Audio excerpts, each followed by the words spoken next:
One of the up-and-coming policies that we are studying and we're just funded by our National Institutes of Health to examine is evaluating social media restrictions in the United States. And so there are now about 40 states that have either proposed or enacted policies that are designed to restrict social media use among young people and or restrict advertising that targets young people.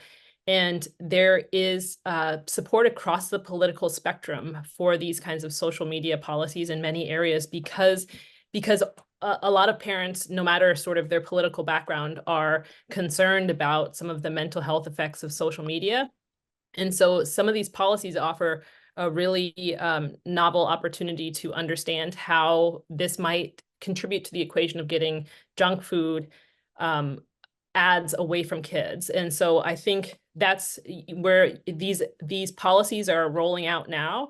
And so we don't know how effective they are going to be, but I wanted to raise it because it's something I think worth revisiting on a panel like this in a few years, and when we see our kids still getting onto social media and seeing junk food ads.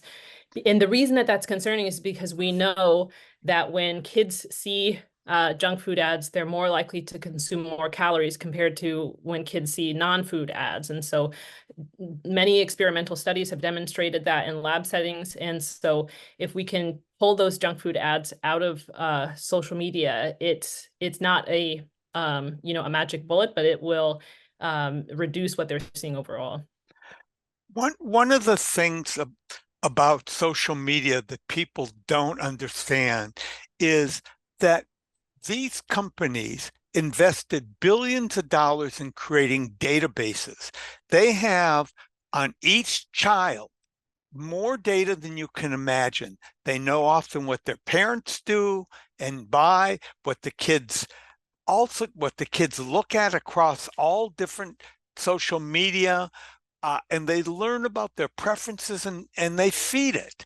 And they use that data to create very individualized programs focused on each kid, games, other things that they use.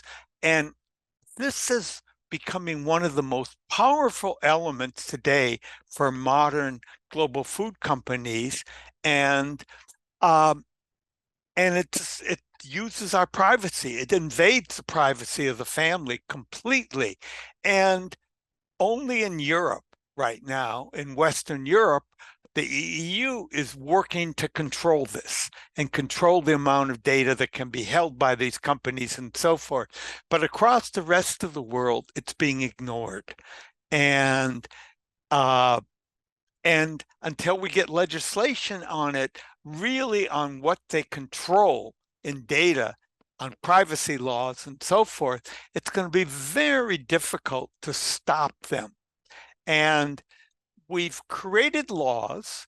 UK actually has a law that is the strongest we know globally, but it wasn't implemented. It was done during Boris Johnson's early period when he had COVID and was afraid his overweight and obesity had almost killed him. And so he came after this. And the law was created, but then they stopped. And they were going to move to a warning label also. I had been working with the Department of Health there. And both of these were stopped after Boris's political problems. But the point is, we need to attack this directly. We need to attack through privacy. We need to deal with them and create. We haven't learned yet how to create really perfect laws, but the EU way of attacking their databases and their privacy is certainly a critical start.